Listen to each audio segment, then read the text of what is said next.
Tanganku gemetar saat kasir judes itu tiba-tiba meremas jariku kuat-kuat. Bukan kembalian yang ia berikan, tapi struk belanja dengan pesan merah menyala. Jangan keluar. Pura-pura sakit sekarang.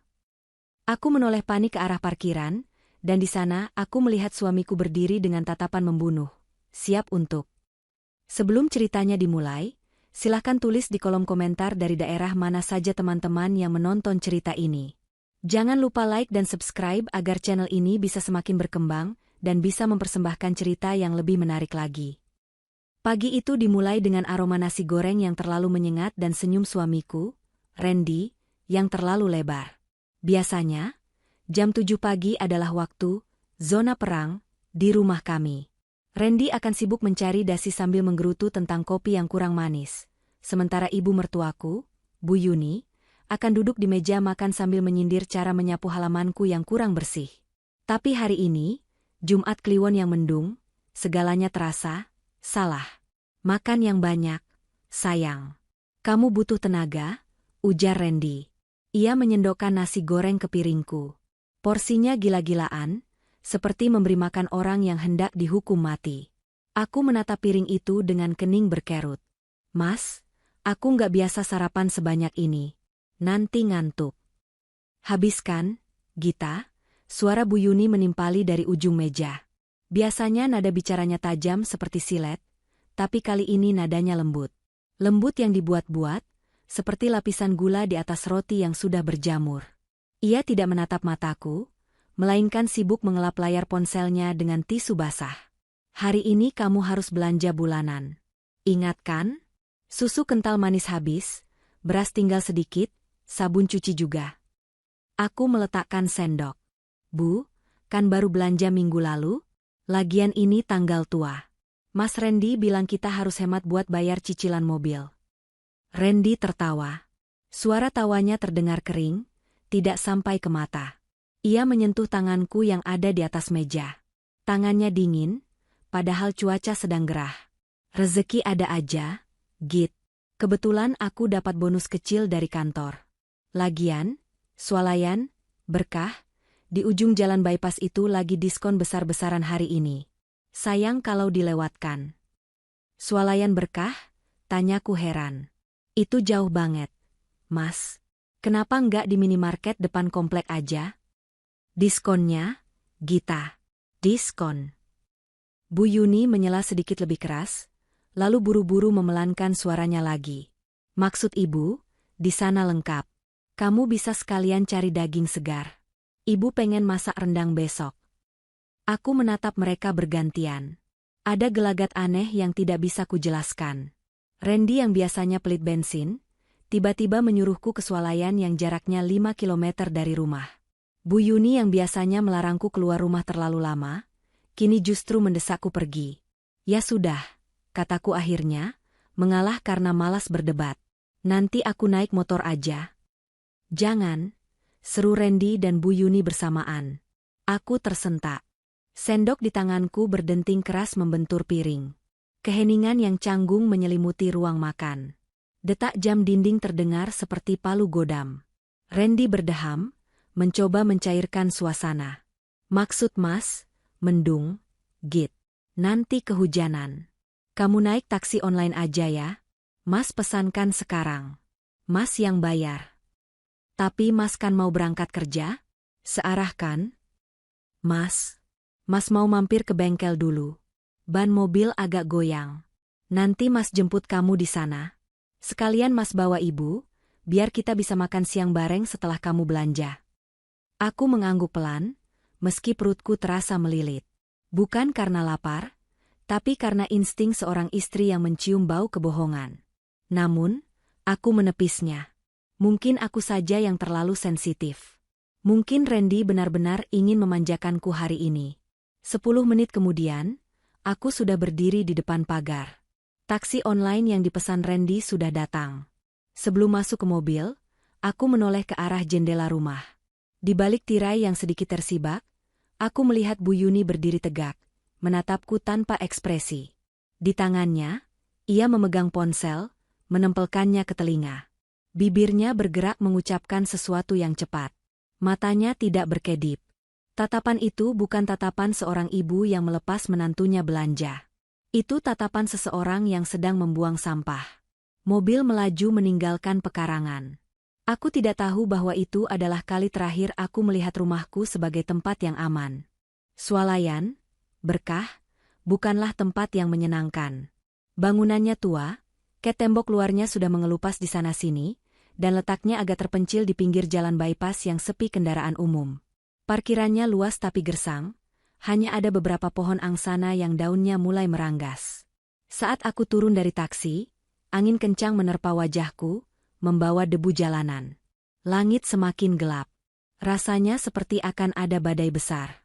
Aku melangkah masuk. Pintu kaca otomatis terbuka dengan suara ngiyik yang menyakitkan telinga, tanda engselnya kurang pelumas. Udara dingin AC langsung menusuk kulit, kontras sekali dengan udara gerah di luar. Swalayan itu sepi. Sangat sepi untuk ukuran hari Jumat yang katanya ada diskon besar. Hanya ada 2 atau 3 pengunjung lain. Seorang bapak tua yang memilah buah jeruk, dan sepasang remaja yang cekikikan di lorong camilan. Di mana keramaian yang dibilang Randy tadi? Tidak ada spanduk diskon, tidak ada umbul-umbul promo. Semuanya tampak datar dan suram. Aku mengambil troli belanja. Roda depannya macet. Membuatku harus mendorongnya dengan tenaga ekstra, menghasilkan bunyi glodak-glodak setiap kali berbelok. Aku mengeluarkan daftar belanjaan yang ditulis tangan oleh Bu Yuni. Beras 10 kilogram. Minyak goreng 5 liter. Deterjen cair 3 botol besar. Gula pasir 5 kilogram. Daging sapi 2 kilogram. Daftarnya aneh. Semuanya barang berat. Seolah-olah Bu Yuni ingin memastikan aku kerepotan. Atau memastikan aku menghabiskan waktu lama di dalam toko untuk mengangkut semua ini. Aku mulai menyusuri lorong demi lorong. Lampu neon di langit-langit berkedip-kedip suram, menciptakan bayangan panjang di lantai keramik putih yang kusam. Musik yang diputar lewat speaker toko adalah lagu pop lawas yang mendayu-dayu, suaranya timbul tenggelam karena kualitas speaker yang buruk. Saat sedang berusaha mengangkat karung beras, aku merasa diperhatikan.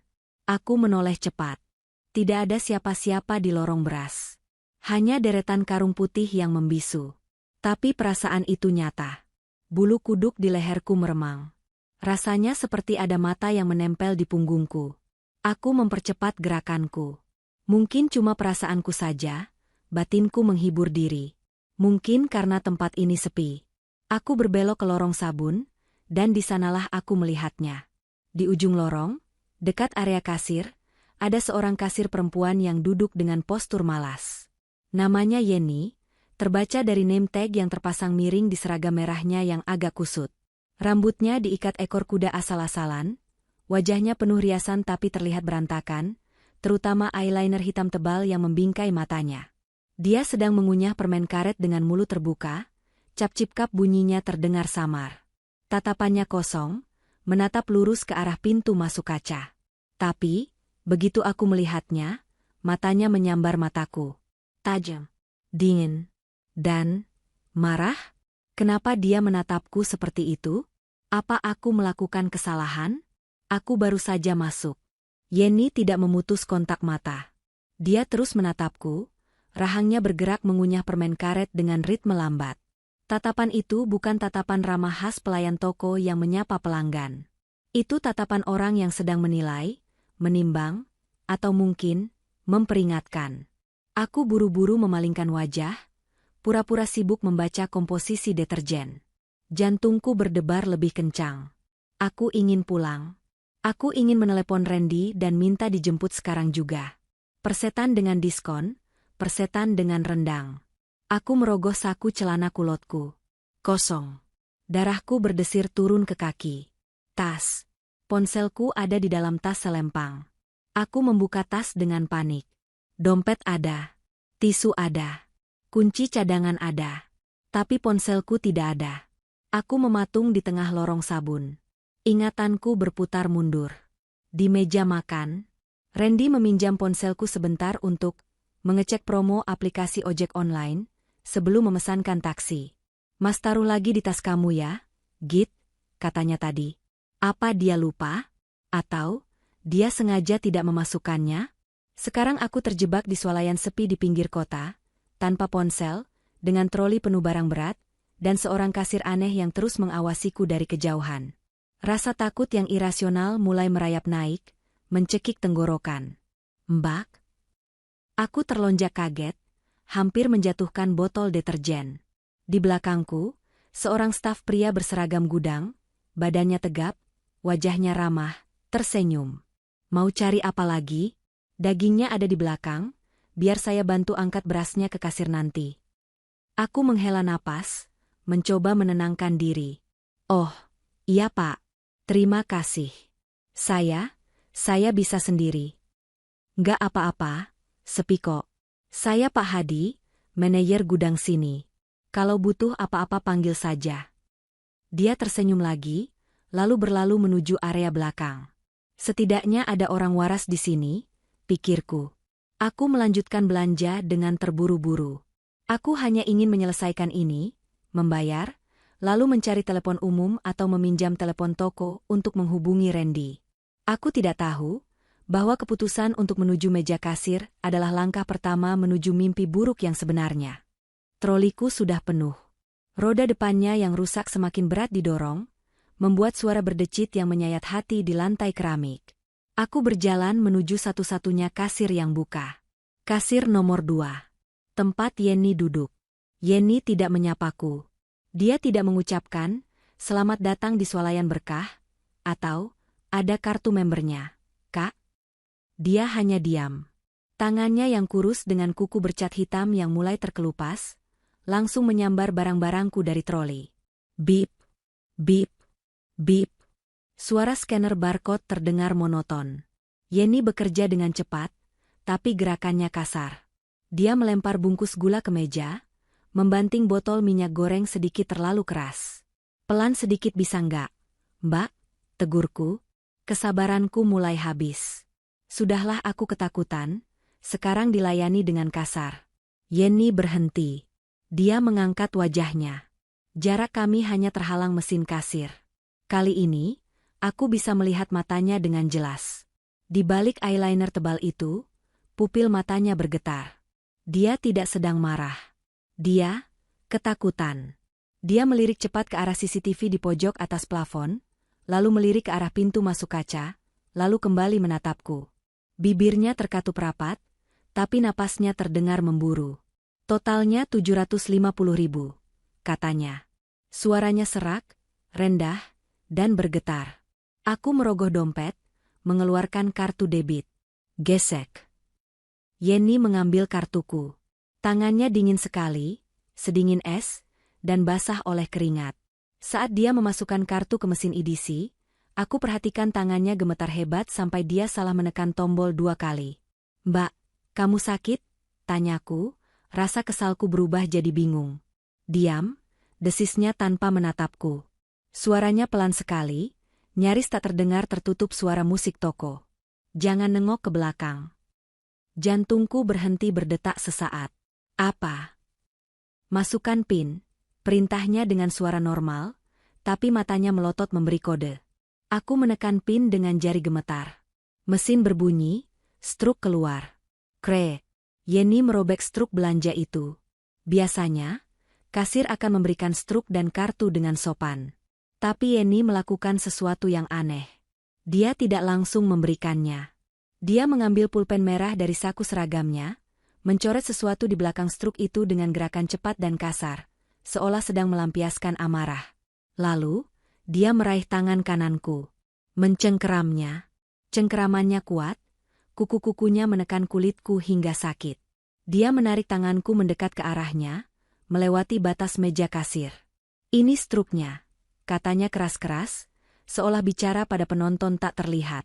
Tapi kemudian dia mencondongkan tubuhnya, mendekatkan wajahnya ke wajahku, dan berbisik dengan nada yang membuat darahku membeku.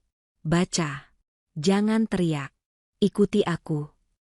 Dia melepaskan tanganku kasar, menyelipkan struk itu ke telapak tanganku yang berkeringat. Aku mundur selangkah, bingung dan takut. Aku menunduk melihat kertas termal putih di tanganku. Di bagian belakang yang kosong, ada tulisan dengan tinta merah yang berantakan, huruf kapital semua, seolah ditulis dengan kepanikan luar biasa. "Jangan keluar dari toko. Suami mertuamu mau celakain kamu di luar. Pura-pura sakit perut sekarang. Kita ke gudang. Cepat. Duniaku berputar. Suami? Mertua? Celaka? Otakku berusaha memproses informasi ini. Ini pasti lelucon. Ini pasti prank YouTube. Aku menoleh ke arah pintu masuk.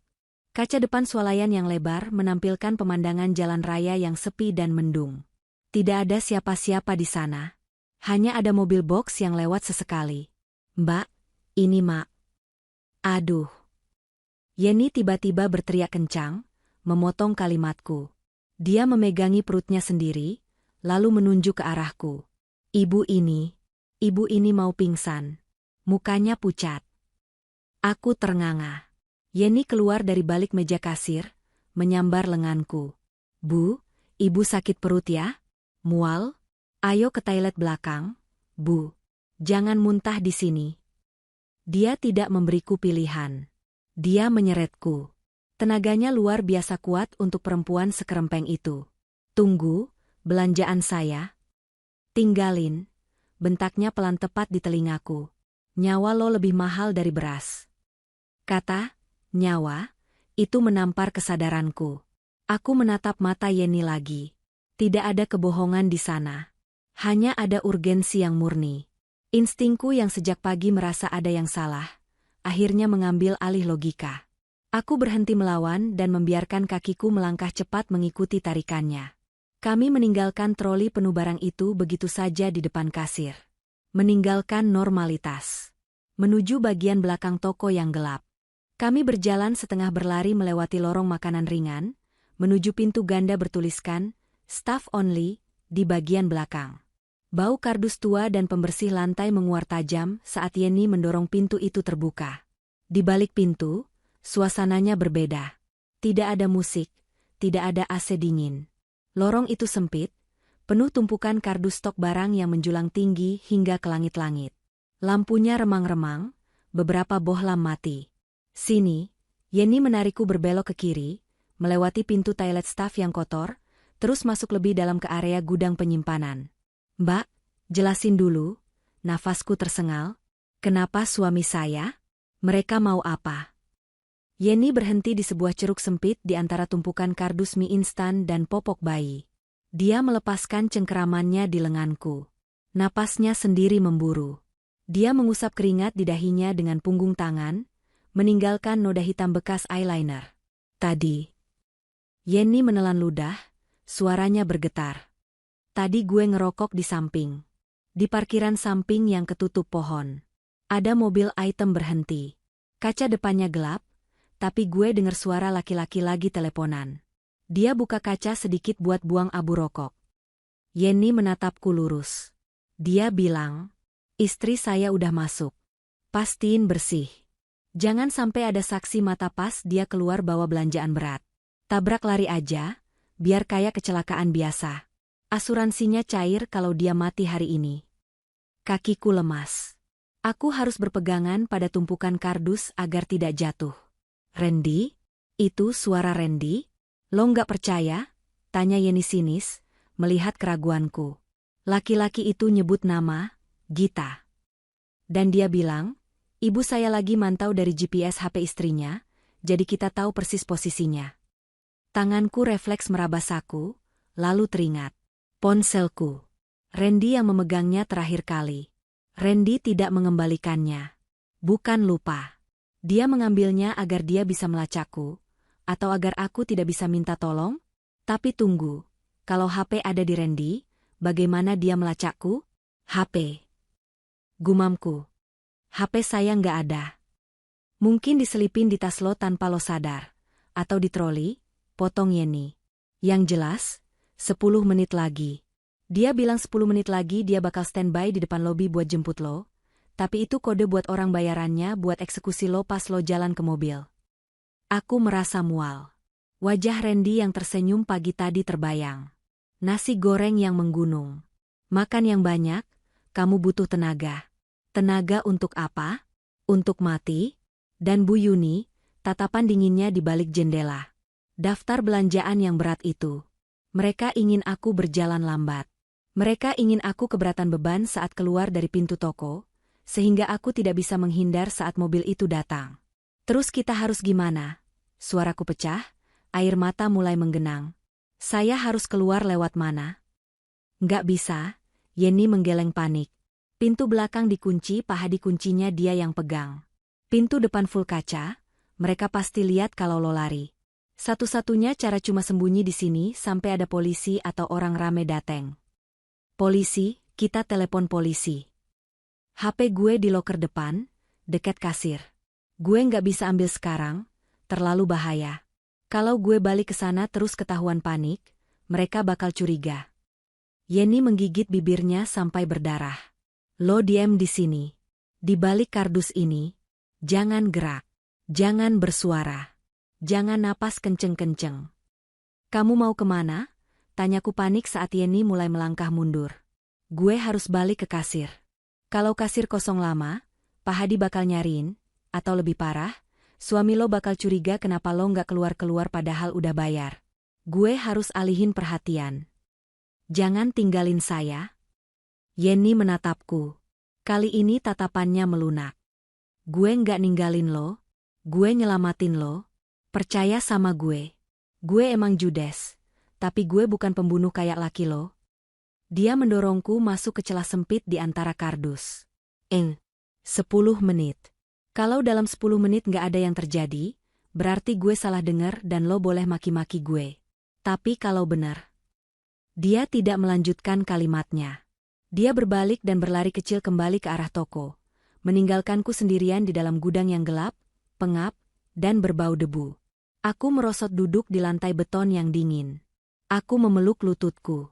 Di kejauhan, sayup-sayup terdengar suara musik toko yang masih memutar lagu Cinta Cengeng. Di sini, di balik tumpukan mie instan, aku menghitung detik demi detik. 1 menit berlalu.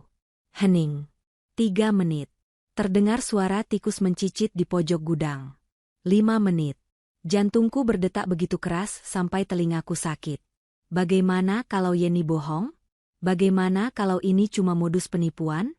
Bagaimana kalau dia bekerja sama dengan orang jahat untuk merampokku di gudang ini? Pikiranku berkecamuk, paranoid. Tapi bayangan Randy pagi ini terlalu ganjil. Dan Bu Yuni yang memaksa.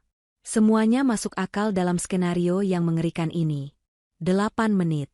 Tiba-tiba, terdengar suara pintu otomatis swalayan terbuka di kejauhan. Ngik. Lalu hening sejenak. Kemudian, suara langkah kaki. Bukan langkah kaki orang belanja yang santai. Tapi langkah kaki yang terburu-buru, berat, dan banyak. Aku memberanikan diri. Ada celah kecil di antara tumpukan kardus yang mengarah lurus ke lorong pintu, staff only. Pintu itu sedikit terbuka, ganjalannya belum tertutup rapat oleh Yenny tadi. Dari celah itu, aku bisa melihat bayangan di lantai toko bagian depan. Aku melihat sebuah mobil berhenti tepat di depan pintu kaca lobi. Bukan taksi online. Itu mobil Avanza hitam milik Randy. Dari posisiku yang tersembunyi, jarak pandangku terbatas, tapi cukup untuk melihat kengerian yang nyata. Mobil Randy berhenti dengan posisi aneh. Serong, seolah siap tancap gas kapan saja. Mesinnya tidak dimatikan. Asap knalpot mengepul di udara mendung. Pintu pengemudi terbuka. Randy turun.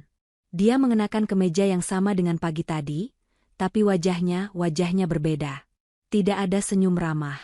Wajahnya tegang, matanya liar menyapu area parkiran yang sepi, lalu beralih ke dalam toko. Dia tidak terlihat seperti suami yang menjemput istri. Dia terlihat seperti predator yang kehilangan jejak mangsanya. Lalu pintu penumpang depan terbuka. Bu Yuni turun. Dia mengenakan selendang yang dililitkan erat ke leher. Tangannya menunjuk-nunjuk ke arah dalam toko dengan agresif. Aku tidak bisa mendengar apa yang dia katakan karena terhalang jarak dan kaca, tapi gerak tubuhnya menunjukkan kemarahan.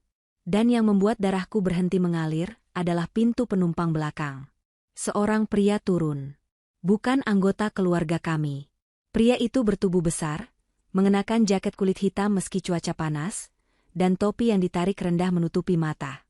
Dia tidak masuk ke toko. Dia berdiri di samping mobil, bersandar, sambil memasukkan tangan ke dalam saku jaketnya. Ada tonjolan aneh di saku itu. Pisau? Atau sekadar kunci roda? Apapun itu, auranya memancarkan bahaya. Yenny benar. Mereka tidak datang untuk menjemput. Mereka datang dengan pasukan. Aku melihat Randy melangkah masuk ke dalam swalayan. Gita? Teriaknya. Suaranya menggema sampai ke gudang. Nadanya bukan memanggil. Nadanya membentak. Gita, kamu di mana? Aku membekap mulutku sendiri dengan kedua tangan, menahan isak tangis yang hendak meledak. Air mata membanjiri wajahku. Suamiku, laki-laki yang menikahiku 3 tahun lalu, yang berjanji sehidup semati, kini berteriak mencariku seperti mencari buronan. Dari celah pintu, aku melihat Yenny di meja kasir. Dia berdiri kaku. Randy berjalan cepat menuju meja kasir.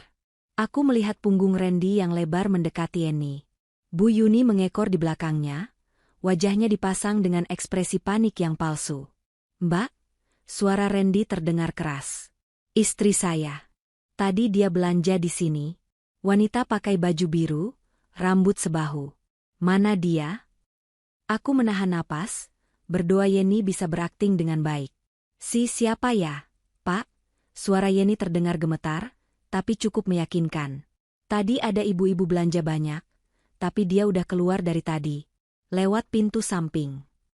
Pintu samping? Bentak Randy. Toko ini nggak punya pintu samping buat pengunjung. Ada pintu darurat di sana, Pak.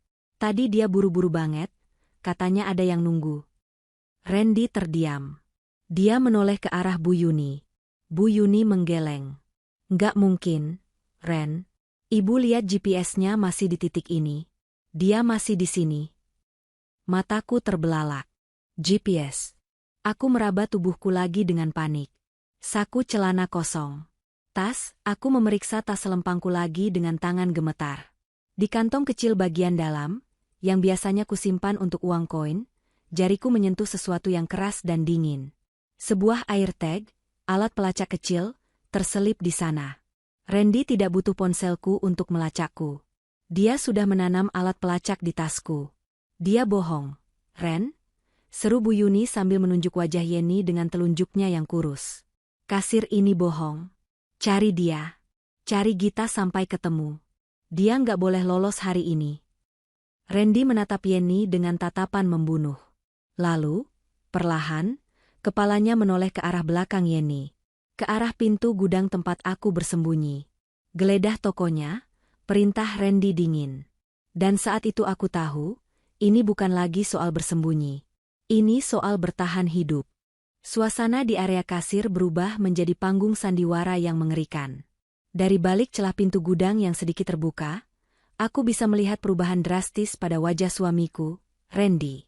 Detik yang lalu dia berteriak dengan urat leher menonjol. Detik berikutnya, saat seorang pria berseragam biru muda, Pak Hadi, manajer gudang, muncul dari lorong minuman, wajah Randy melunak seketika. Ada apa ini ribut-ribut? Tanya Pak Hadi, wajahnya bingung melihat seorang pria asing berdiri agresif di depan meja kasir. Randy langsung menangkupkan kedua tangannya di depan dada, bahunya turun, menciptakan ilusi seorang pria yang putus asa dan lelah. Aktingnya sempurna.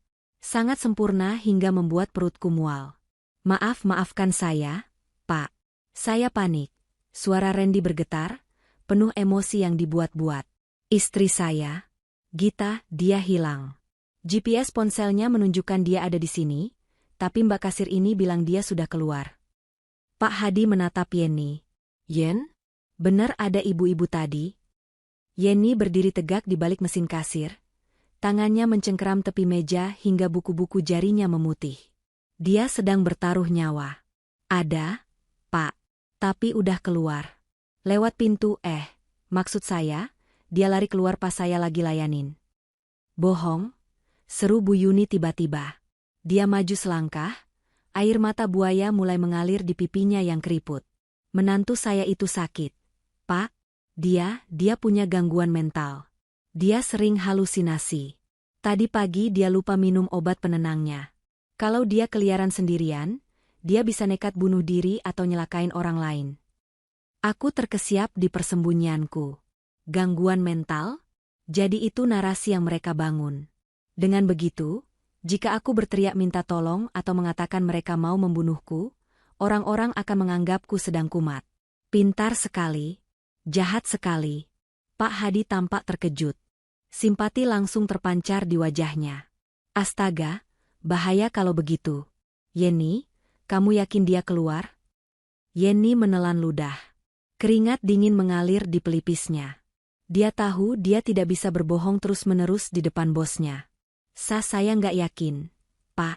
Tadi rame. Mungkin dia masih di toilet? Nah, sambar Randy cepat. Matanya berkilat licik. Pasti dia sembunyi karena takut. Istri saya kalau kumat memang suka sembunyi di tempat gelap. Pak, tolong izinkan saya cari dia. Saya suaminya. Cuma saya yang bisa nenangin dia. Tolonglah, Pak.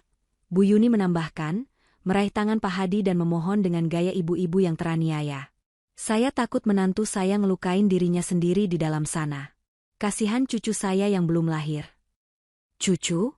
Aku bahkan tidak hamil. Kebohongan mereka bertumpuk-tumpuk, membangun tembok yang mengurungku. Pak Hadi, pria baik yang polos itu, termakan umpan mentah-mentah. Dia mengangguk tegas. Oke, kita kunci pintu depan biar nggak ada pelanggan masuk dulu. Kita cari bareng-bareng. Yenny, kamu jaga depan. Saya sama bapak ini cek gudang dan toilet. Jantungku berhenti berdetak. Cek gudang. Tempat persembunyianku bukan lagi tempat aman. Itu adalah jalan buntu. Aku mendengar langkah kaki mendekat. Bukan satu pasang, tapi 3. Randy, Bu Yuni, dan Pak Hadi. Aku mundur perlahan, menjauhi pintu. Gudang ini luas. Penuh lorong-lorong sempit yang dibentuk oleh tumpukan kardus mie instan, minyak goreng, dan popok bayi yang menjulang tinggi sampai ke plafon. Tapi tidak ada jalan keluar lain selain pintu tempat mereka akan masuk, atau pintu loading dock, bongkar muat, di ujung sana yang biasanya terkunci rapat. Aku harus bergerak. Jika aku diam di satu titik, aku tamat. Sebelum langkah kaki itu mencapai pintu gudang, terjadi keributan kecil di depan.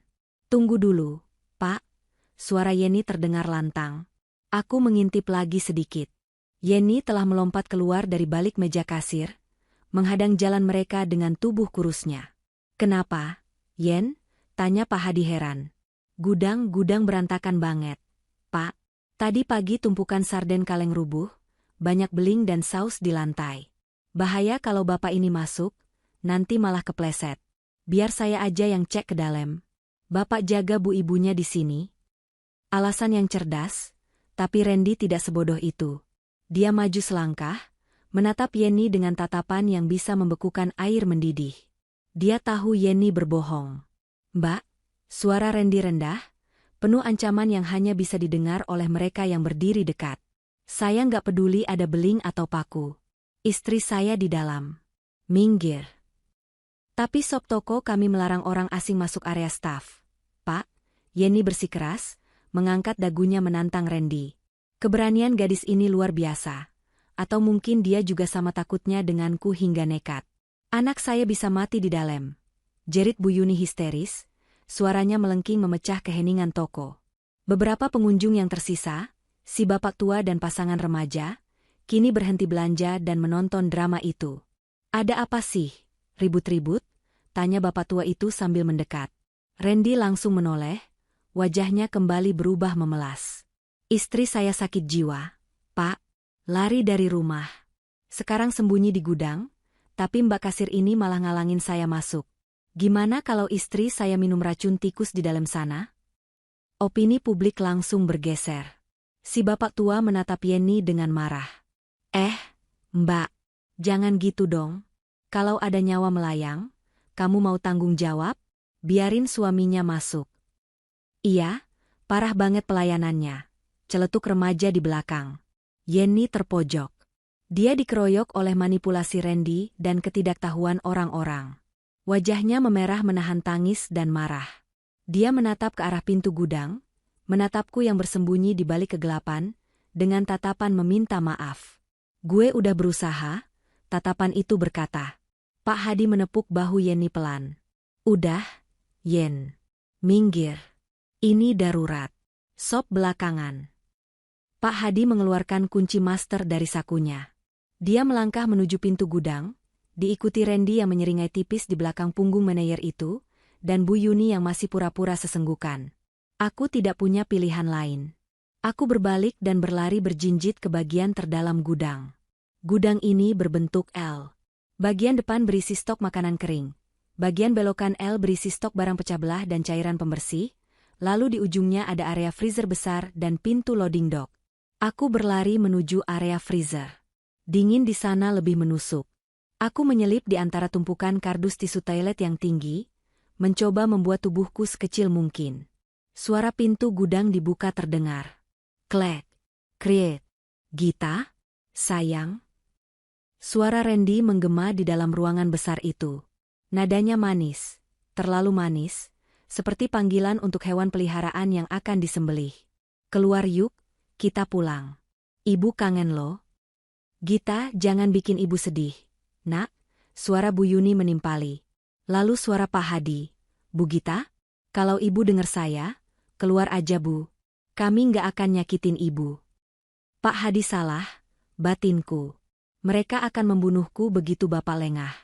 Aku menutup mata, mengatur napas yang rasanya seperti pecahan kaca di paru-paru. Langkah kaki mereka berpencar. Saya cek lorong sini, kata Pak Hadi. Saya ke sana, kata Randy. Dia memilih jalur yang mengarah ke tempat persembunyianku. Tentu saja. Insting predatornya tajam. Aku mendengar suara kardus digeser. Randy tidak mencari dengan hati-hati, dia mencari dengan kasar. Dia menendang tumpukan kardus kosong. Gita. Bisiknya saat dia yakin Pak Hadi sudah agak jauh. Aku tahu kamu di sini.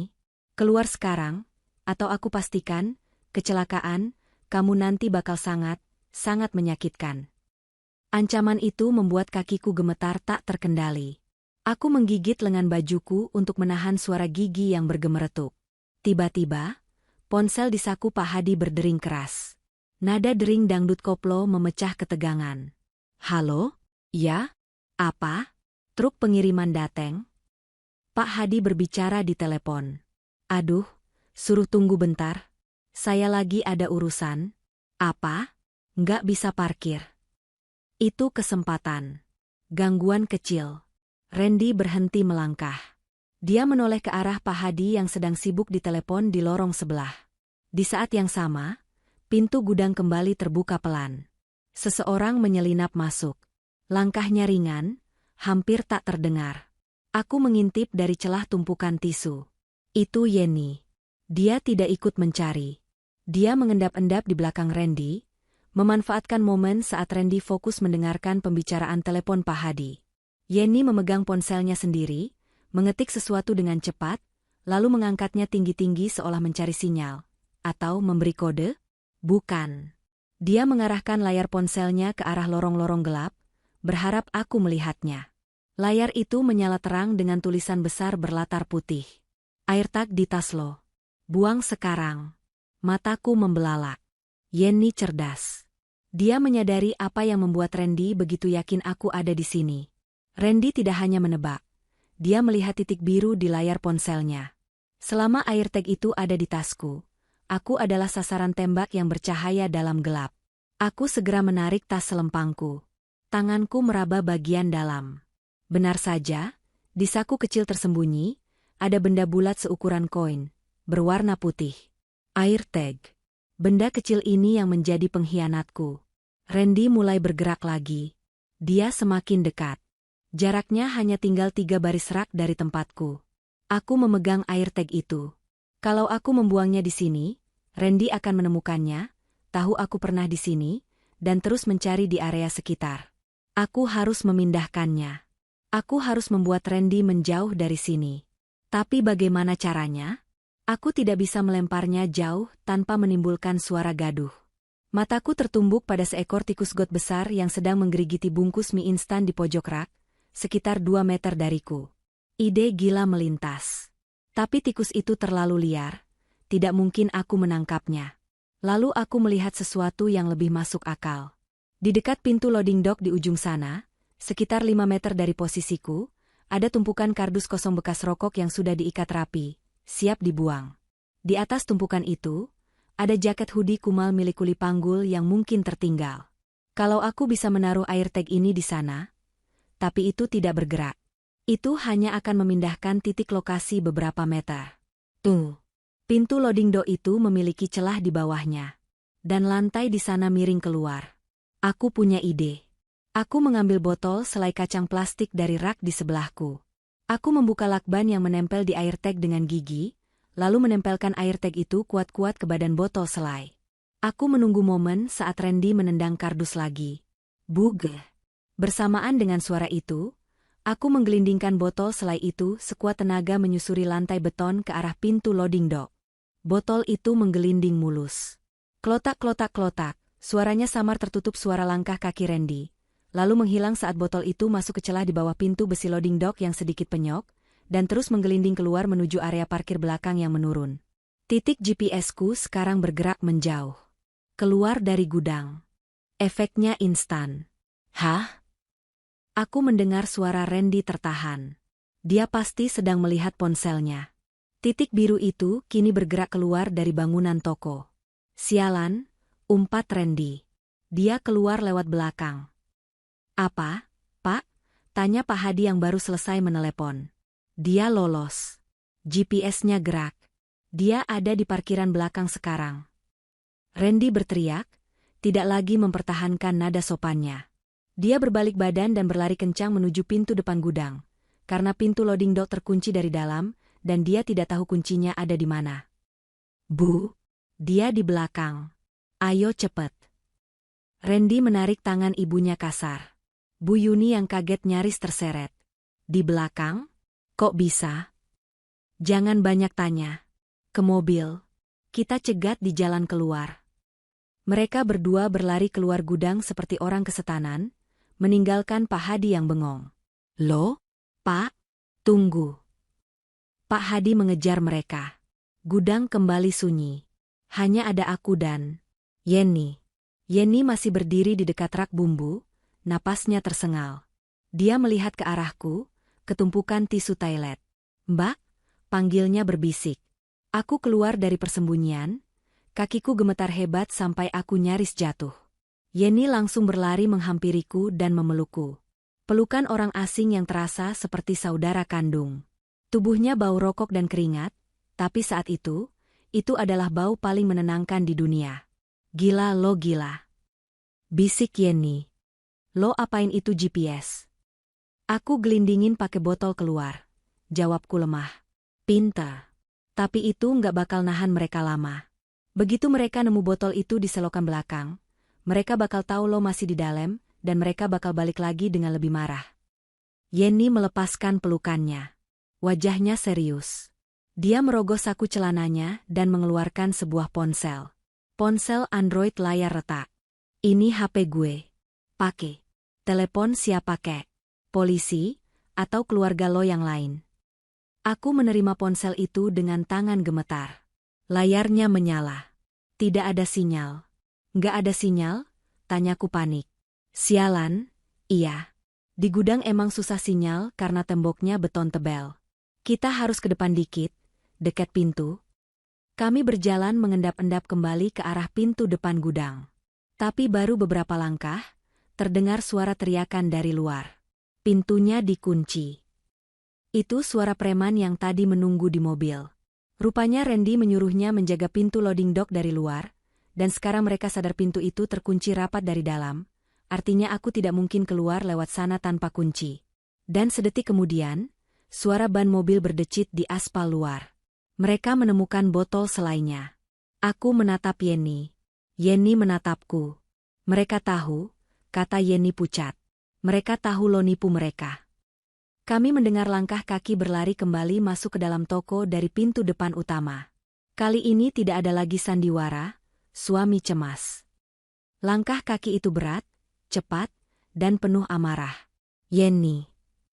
Teriakan Randy terdengar seperti auman binatang buas. Yenny. Mana dia? Randy tahu Yenny terlibat. Randy tahu Yenny memberiku waktu. Mampus gue, desis Yenny. Dia menarik tanganku. Kita nggak bisa keluar. Kita harus barikade diri di sini. Yeni menyeretku ke sebuah ruangan kecil di dalam gudang, ruang administrasi Pak Hadi. Ruangan 3x3 meter dengan dinding kaca setengah, berisi meja kerja dan komputer tua. Kami masuk dan Yeni langsung membanting pintu, memutar kunci slot yang rapuh. Dia mendorong lemari arsip besi yang berat untuk mengganjal pintu. Brak! Pintu gudang utama ditendang terbuka. Keluar kalian tikus-tikus kecil. Teriak Randy. Suaranya menggema mengerikan di seluruh gudang. Aku mengintip lewat tirai jendela ruang administrasi. Randy tidak sendiri lagi. Dia masuk bersama preman berjaket kulit itu.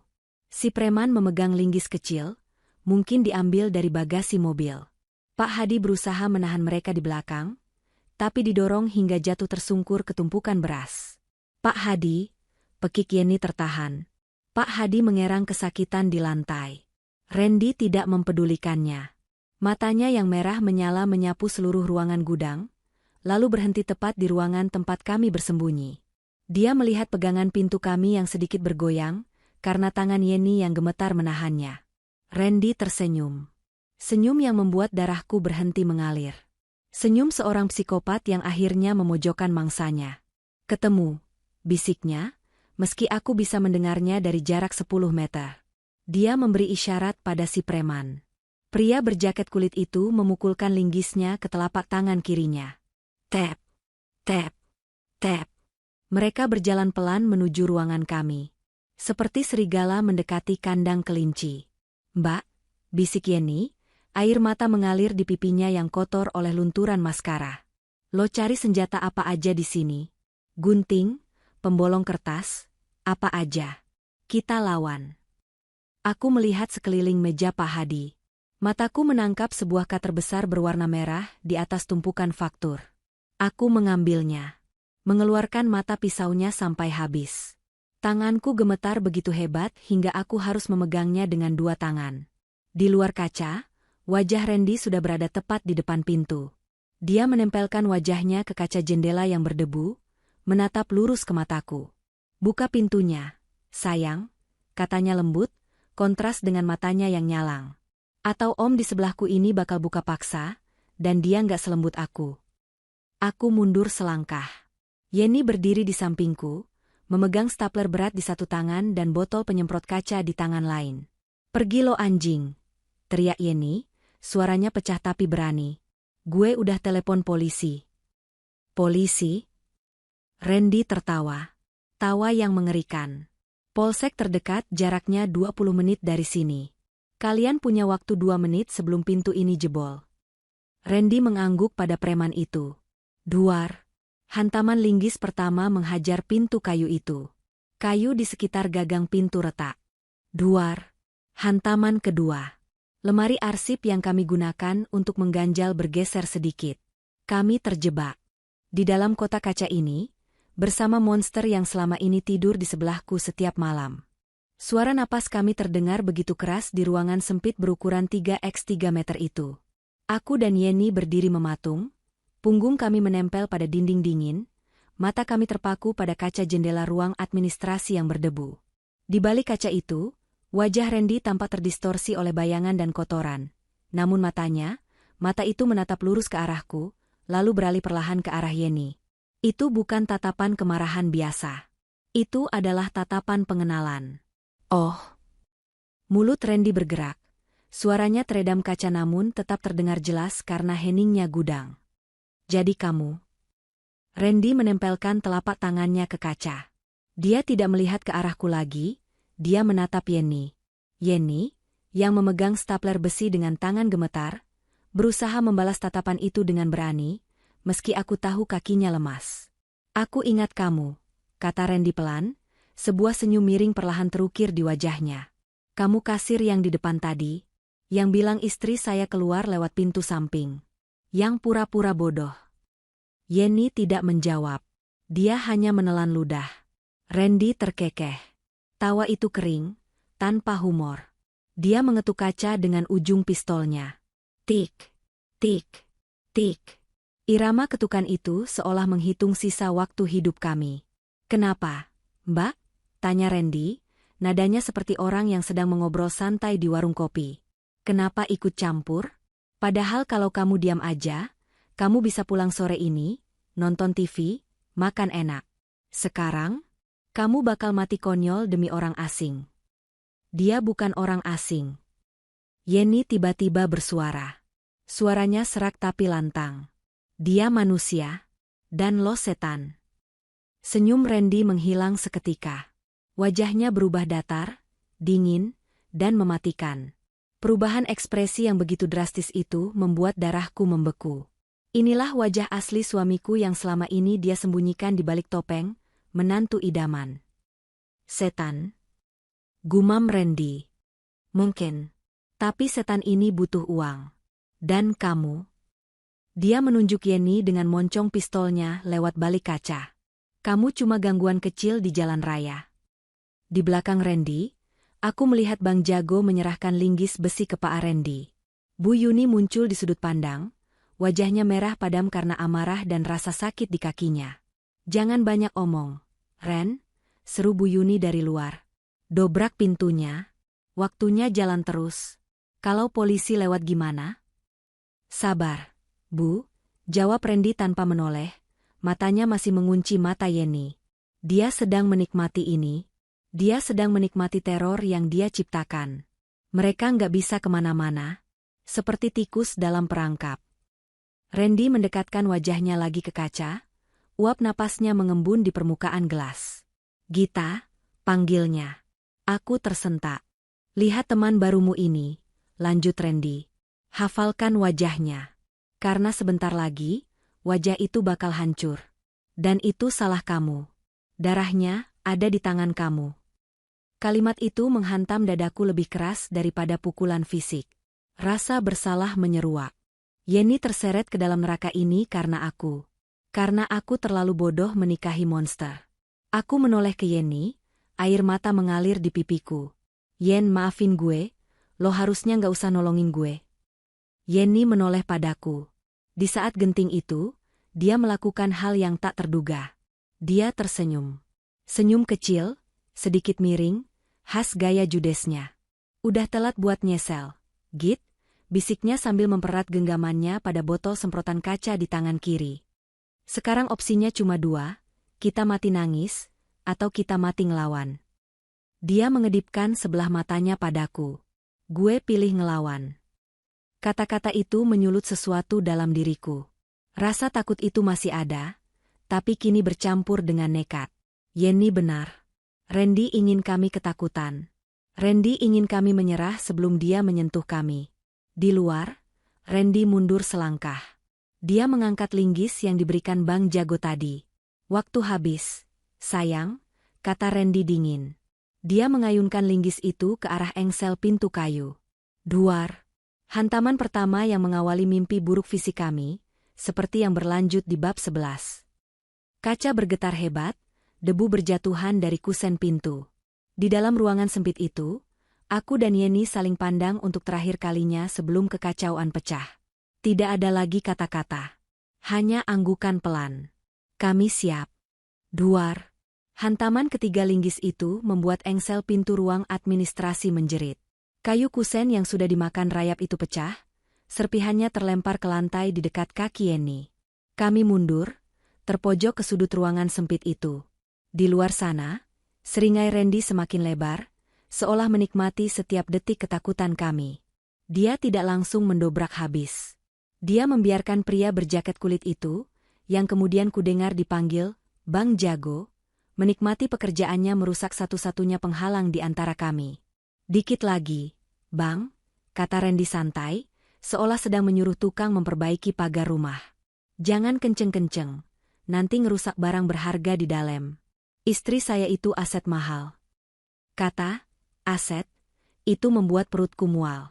Selama ini, 3 tahun pernikahan kami, aku hanyalah angka di kalkulatornya. Gita, panggil Randy lagi dari celah pintu yang makin menganga. Kamu ingat kan waktu kita honeymoon di Bali? Waktu kamu bilang kamu bakal ngelakuin apa aja buat aku? Nah, sekarang saatnya. Cuma tanda tangan polis, terus diam. Simple. Aku menggenggam cutter merah itu erat-erat, sampai telapak tanganku perih. Aku nggak akan mati buat bayar utang judimu, Mas, teriakku. Suaraku gemetar, tapi itu pertama kalinya aku melawan Randy secara verbal seumur hidupku. Hening sejenak di luar. Lalu tawa Randy meledak. Tawa yang dingin dan meremehkan. Wah, kucing kecil udah bisa nyakar ya? Ibu bener, kamu terlalu banyak dikasih hati. Brak. Tendangan keras dari Bang Jago akhirnya meruntuhkan pertahanan lemari arsip yang kami gunakan untuk mengganjal. Lemari besi itu terdorong, berdecit memekakan telinga menggores lantai keramik, lalu terguling menimpa meja kerja Pak Hadi. Jalan terbuka. Bang Jago masuk lebih dulu. Bau apek rokok kretek dan keringat masam langsung memenuhi ruangan ber-AC itu. Dia besar, jauh lebih besar dari yang terlihat dari jauh. Matanya merah, tidak ada belas kasihan di sana. Dia mengangkat linggisnya. Mundur, teriak Yeni. Dia berdiri di depanku, menjadi tameng hidup. Tangan kirinya memegang stapler besar dalam posisi melempar, tangan kanannya memegang botol semprotan pembersih kaca. Minggir lo, cewek toko, geram Bang Jago. Suaranya berat seperti batu yang digesek. Gue bilang mundur. Bang Jago tidak peduli. Dia melangkah maju, tangannya terayun hendak menyingkirkan Yeni. Krot, krot, krot. Yeni menekan tuas semprotan kaca itu berkali-kali, tepat ke arah mata Bang Jago. Cairan biru berbau amonia tajam itu menyembur deras. ARGH. Bang Jago meraung. Dia menjatuhkan linggisnya, kedua tangannya refleks menutupi mata yang perih terbakar bahan kimia. Sekarang, GT, teriak Yeni. Tanpa pikir panjang, Yeni menghantamkan stapler besi di tangannya ke kepala Bang Jago yang sedang menunduk. Buk! Suara hantaman benda tumpul terdengar mengerikan. Pria besar itu terhuyung ke samping, menabrak tembok kaca hingga retak. Lari! Yeni menarik tanganku. Kami melompati tubuh Bang Jago yang sedang mengerang, menerobos keluar dari ruang administrasi yang sempit itu. Tapi Randy sudah menunggu di depan pintu. Dia tidak kaget melihat premannya tumbang. Dia justru terlihat bosan. Saat aku hendak melewatinya, tangan Randy bergerak cepat bagai ular. Dia mencengkeram rambutku, menarikku mundur dengan keras hingga kepalaku tersentak ke belakang. Aag! Jeritku. Rasa sakit menjalar dari kulit kepala ke seluruh tulang belakang. Mau kemana, HM? Bisik Randy tepat di telingaku. Aroma parfum mahalnya yang dulu kusukai, kini membuatku ingin muntah. Yeni yang sudah di depan berbalik. Melihatku tertangkap, dia tidak kabur. Gadis nekat itu menerjang Randy. Dia menendang tulang kering suamiku dengan sepatu ketsnya yang keras. Lepasin dia, brengsek. Au! Randy meringis, cengkeramannya sedikit melonggar. Aku memanfaatkan detik itu. Aku tidak menusuknya. Aku tidak sanggup membunuh. Tapi aku menggoreskan cutter di punggung tangan Randy yang memegang rambutku. Darah segar langsung merembes dari sayatan panjang itu. Bangsat, maki Randy. Dia melepaskan rambutku untuk melihat tangannya yang berdarah. Aku dan Yeni lari.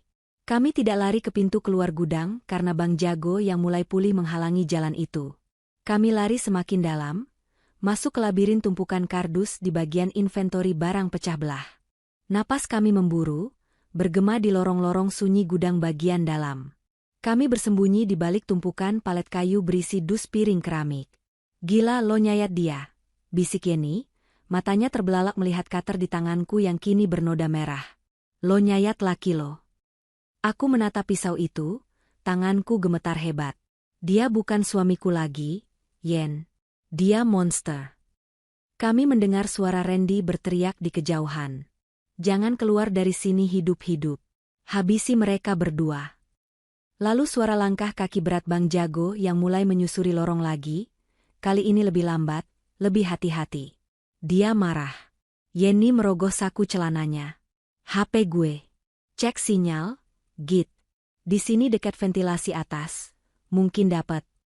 Aku mengambil ponsel layar retak milik Yeni. Kulihat bar sinyal di pojok kanan atas. 1 bar. Hilang. Muncul lagi 1 bar. Edge, Bukan 4G, tapi cukup untuk mengirim pesan teks atau audio rendah kualitas. Dapat.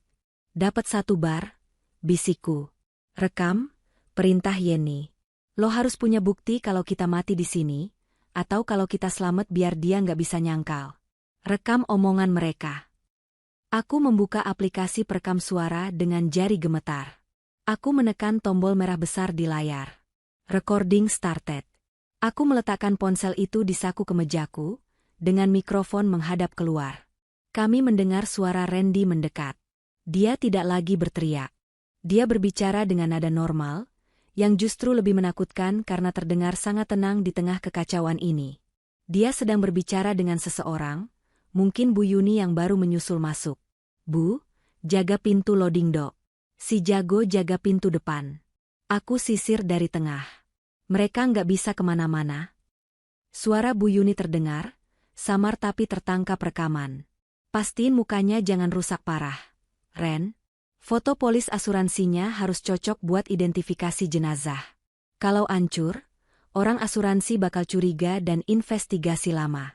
Kita butuh cair minggu ini buat bayar, bos besar. Iya, Bu. Paling aku cekik atau patahin lehernya. Bersih. Aku membekap mulutku menahan isak. Mereka membicarakan metode pembunuhanku, seperti sedang mendiskusikan cara memotong ayam. Dengar itu, bisik Yenny, matanya berkaca-kaca. Itu pengakuan. Lo punya kuncinya sekarang. Tiba-tiba, tumpukan kardus di sebelah kami bergoyang. Kami menoleh. Bukan Randy. Bukan Bang Jago.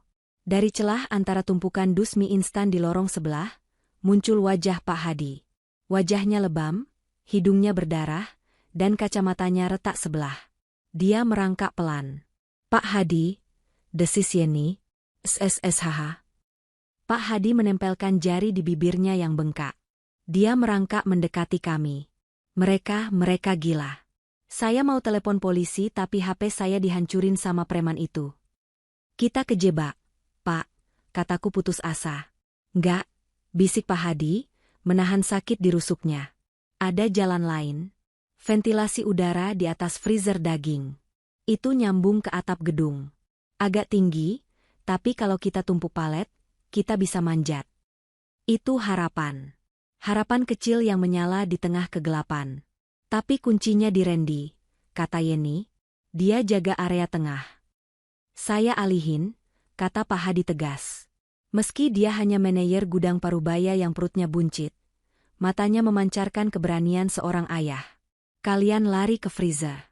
Saya pancing mereka ke arah stok beras. Jangan, Pak, Bapak bisa mati, cegahku. Pak Hadi tersenyum getir. Saya manajer di sini, Bu Gita.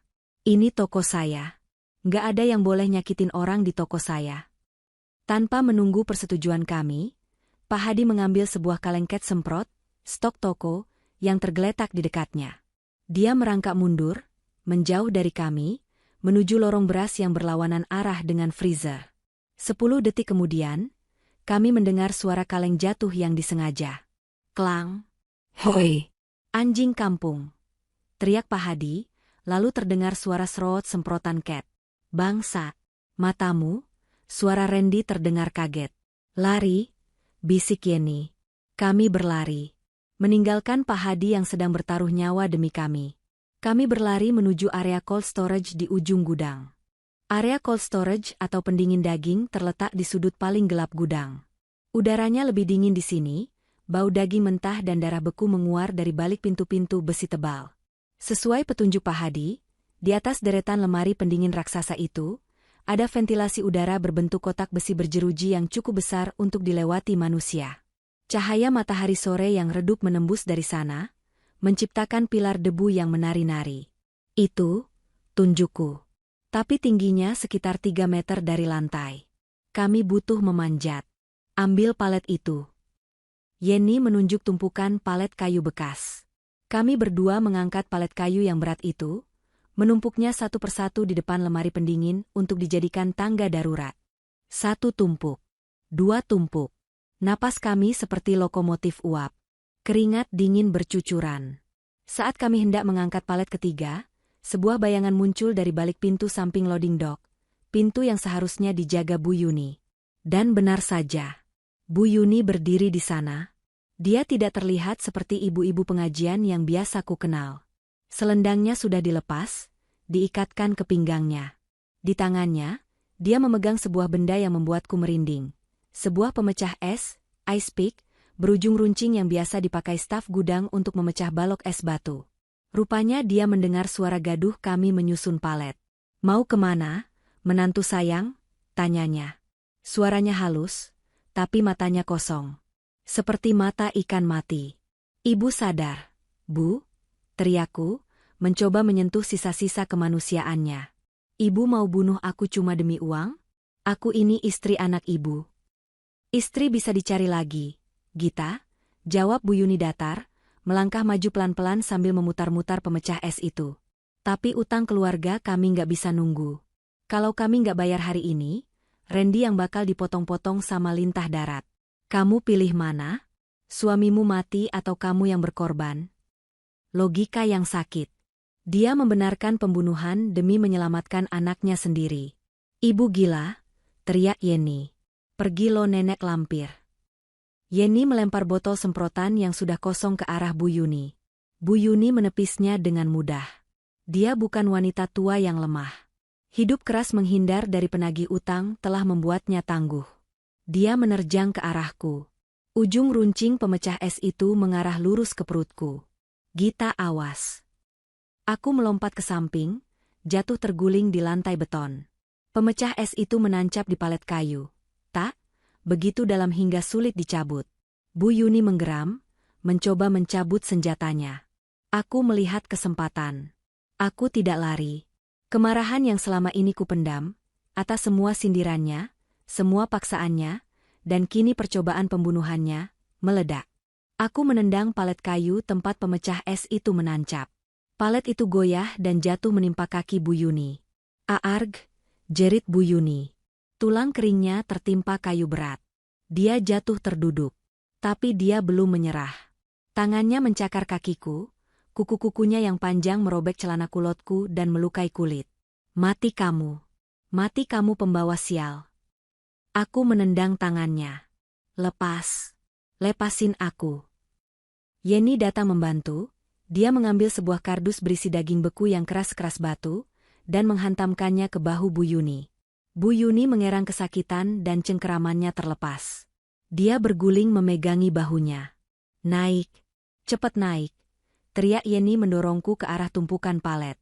Tapi sebelum aku sempat memanjat, pintu gudang utama terbuka lagi. Randy datang. Wajahnya penuh bercaket semprot warna merah, hasil karya Pak Hadi, membuatnya terlihat seperti iblis berdarah. Di belakangnya, Bang Jago menyeret tubuh Pak Hadi yang sudah tidak sadarkan diri. "Cukup main-mainnya," kata Randy. Suaranya bergetar karena amarah yang memuncak. Dia melihat ibunya terkapar di lantai. Itu memicu sisi gelapnya sepenuhnya. Dia mengeluarkan pistol. Bukan pistol mainan. Pistol rakitan berwarna perak kusam. Jenis yang sering dipakai perampok jalanan. "Turun," perintah Randy, mengarahkan moncong pistol ke arah kami. Kami membeku. Palet, ventilasi, jalan keluar semuanya sirna. Melawan pisau mungkin masih bisa. Melawan pistol? "Turun, atau aku tembak kepala kasir sialan ini dulu," ancam Randy, menggeser bidikan pistolnya ke kepala Yeni. Yeni mengangkat kedua tangannya, tubuhnya gemetar hebat. "Jangan, Mas, jangan." Aku turun perlahan dari tumpukan palet. Air mataku menetes. "Jangan sakiti dia, Mas. Ini urusan kita. Biarin dia pergi." Randy tertawa pendek. "Saksi mata? Pergi? Kamu naif banget sih, Git. Nggak ada yang keluar dari sini." Kami digiring ke tengah ruangan terbuka di area loading dock. Tempat ini lebih luas, lantainya kotor oleh oli dan jejak ban forklift. Randy berdiri 5 meter di depan kami, pistolnya tetap terarah. Bang Jago melempar tubuh Pak Hadi ke pojok seperti karung beras. Bu Yuni, yang terpincang-pincang, berdiri di samping Randy sambil memegangi bahunya. Matanya menatapku penuh dendam. "Berlutut," perintah Randy. Aku dan Yeni berlutut di lantai yang dingin dan berminyak. "Kenapa, Mas?" tanyaku lirih. "Aku perlu mengulur waktu." Aku perlu dia bicara agar rekaman di ponselku menangkap semuanya dengan jelas. Kenapa aku? Kenapa nggak minta cerai aja? Harta warisan orang tuaku udah kalian habisin, kan? Habis? Bu Yuni meludah ke lantai. Warisan bapakmu itu receh. Utang Randy itu miliaran. Satu-satunya yang bernilai dari kamu sekarang cuma nyawamu. Polis asuransi jiwa yang kamu tanda tangan bulan lalu. Ingat? Yang katanya buat investasi masa depan? Aku ingat. Randy membawaku ke bank, menyodorkan tumpukan kertas. Aku tanda tangan tanpa baca karena aku percaya padanya. Bodoh. Gita yang bodoh. 5 miliar, kata Randy, matanya berbinar tamak. 5 miliar kalau kamu mati karena kecelakaan. Dan, perampokan yang gagal, di gudang swalayan ini bakal jadi skenario kecelakaan yang tragis. Istri belanja, terjebak perampokan, dibunuh. Dan kasir serta manajer ini, tanyaku, melirik Yeni yang menangis tanpa suara. Korban tambahan. Kolateral damage, jawab Randy dingin. Dia mengokang pistolnya. Clay, ucapkan selamat tinggal, sayang. Detik itu terasa lambat. Aku melihat Yeni memejamkan mata, bibirnya komat kamit berdoa. Aku melihat Bu Yuni tersenyum puas. Aku melihat jari Randy mulai menekan pelatuk. Tapi Randy melupakan satu hal. Kami berada di area loading dock. Area yang lantainya licin oleh tumpahan oli forklift yang belum sempat dibersihkan Pak Hadi. Alasan kenapa Pak Hadi tadi melarang orang masuk gudang di awal cerita. Dan Randy berdiri tepat di atas genangan oli yang agak gelap itu. Saat Randy mengambil langkah maju untuk menembak jarak dekat, aku tidak menunggu nasib. Aku menyambar segenggam pasir kucing, yang karungnya sobek di sebelahku, dan melemparnya ke arah wajah Randy. Yeni tendang, teriakku. Bukan tendangan ke Randy, tapi Yeni yang paham kodeku langsung menendang tuas hidrolik hand pallet, dongkrak manual, yang ada di dekat kakinya. Garpu besi hand pallet itu turun drastis dengan suara keras brak. Mengejutkan Randy. Randy tersentak, mundur selangkah karena kaget pasir mengenai matanya. Kakinya menginjak genangan oli. Dia terpeleset. Keseimbangannya hilang. Tubuhnya jatuh ke belakang dengan keras. Gedebuk. Pistol di tangannya meletus ke arah langit-langit. Dor. Suara tembakan itu memekakan telinga di ruang tertutup. Peluru nyasar mengenai pipa freon AC di atas kami. Pipa itu pecah, menyemburkan gas putih dingin bertekanan tinggi dengan suara mendesis nyaring. PSSSSSH. Kabut putih langsung memenuhi ruangan, menghalangi pandangan. Mataku, teriak Randy. Ambil pistolnya, teriak Bu Yuni panik. Aku tidak mencari pistol itu. Itu terlalu berisiko. Di tengah kabut freon yang dingin dan memedihkan mata, aku menarik tangan Yeni. Kita nggak bisa lawan mereka di sini. Ke toko. Ke depan. Ada orang. Kami berlari menembus kabut putih, bukan menjauh ke belakang, tapi menerobos kembali ke arah pintu penghubung toko. Bang Jago mencoba menangkap kami di dalam kabut, tapi tubuhnya yang besar justru menabrak rak besi hingga roboh. Kejar mereka. Raung Randy dari balik kabut. Kami berlari sekuat tenaga. Adrenalin memompa jantungku hingga rasanya mau meledak. Kami melewati lorong-lorong gudang yang gelap, menuju pintu, staff only, yang menuju area penjualan. Pintu itu ada di depan mata. Cahaya lampu neon toko yang terang menembus dari celah bawah pintu. Kami menendang pintu itu terbuka. Kami meledak keluar dari area gudang, masuk ke lantai penjualan swalayan, berkah. Pemandangannya kontras sekali. Di sini musik pop lawas masih berputar pelan. AC terasa sejuk. Ada sekitar 5 atau 6 pengunjung baru yang sedang antre di kasir. Karena kasir kosong ditinggal Yeni, antrean jadi panjang dan orang-orang mulai mengeluh. Kemunculan kami membuat semua orang terdiam. Bayangkan, 2 wanita keluar dari pintu gudang, baju sobek-sobek, rambut acak-acakan, tubuh penuh debu dan bercak darah, dari tangan Randy tadi. Wajah kami pucat pasi seperti hantu. Tolong. Tolong kami, teriakku sekuat tenaga. Suaraku parau, pecah. Ada pembunuh. Panggil polisi. Orang-orang di antrean kasir mundur ketakutan. Ibu-ibu memeluk anaknya. Bapak-bapak melongo. Mbak? Kenapa Mbak? Tanya seorang satpam toko yang baru saja kembali dari toilet, ternyata dia tidak ada di pos saat awal kejadian. Belum sempat aku menjawab, pintu gudang di belakang kami terbuka lagi dengan kasar. Randy muncul. Penampilannya mengerikan. Wajahnya merah kena cat, matanya merah kena pasir, bajunya kotor oli. Dia memegang pistol perak itu dengan tangan gemetar. Bu Yuni dan Bang Jago menyusul di belakangnya, wajah mereka sama gelapnya. Teriakan histeris langsung pecah di antara pengunjung saat melihat pistol itu. Pistol. Lari. Situasi berubah kacau balau. Pengunjung berhamburan. Ada yang lari ke pintu keluar, ada yang sembunyi di balik rak. Satpam toko yang tidak bersenjata api itu panik, dan malah mundur mencari perlindungan. Jangan ada yang keluar. Teriak Randy sambil mengacungkan pistolnya ke arah kerumunan. Siapa yang keluar gue tembak. Randy sudah kehilangan akal sehatnya. Rencananya untuk membunuhku diam-diam sudah gagal total. Sekarang, dia adalah binatang terpojok yang siap menggigit siapa saja. Dia tidak peduli lagi soal saksi. Dia hanya ingin menyelesaikan apa yang dia mulai. Dia menatapku. Tatapan kebencian murni.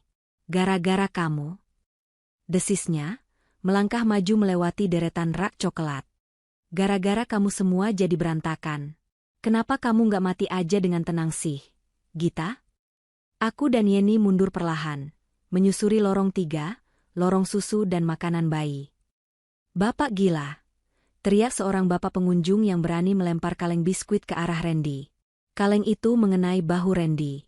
Randy berbalik dan menembak asal. Dor! Peluru menghantam rak kaca kosmetik.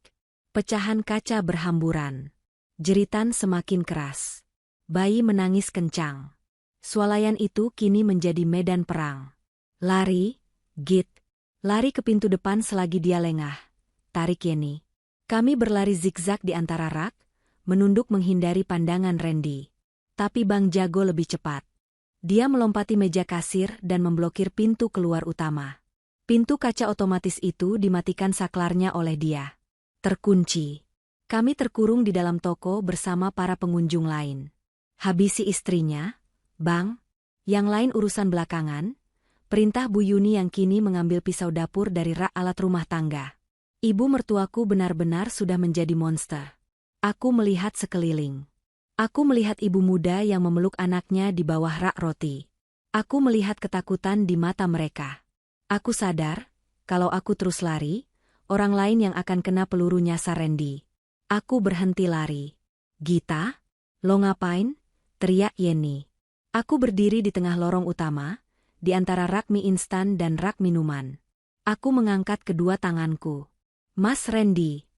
Teriakku lantang, mengalahkan suara tangisan dan musik toko. Randy menoleh. Dia melihatku berdiri terbuka tanpa perlindungan. Sasaran empuk. Sini mas. Tantangku, meski kakiku gemetar. Aku meraba saku ke mejaku, memastikan HP Yeni masih merekam. Sini hadapi aku. Jangan bawa-bawa orang lain. Kamu mau aku kan? Sini. Randy menyeringai. Dia berjalan pelan mendekatiku, pistol terarah lurus ke dadaku. Akhirnya istri yang penurut kembali lagi. Katanya, jarak kami tinggal 10 meter. 5 meter. Aku tidak berniat mati. Mataku melirik ke atas.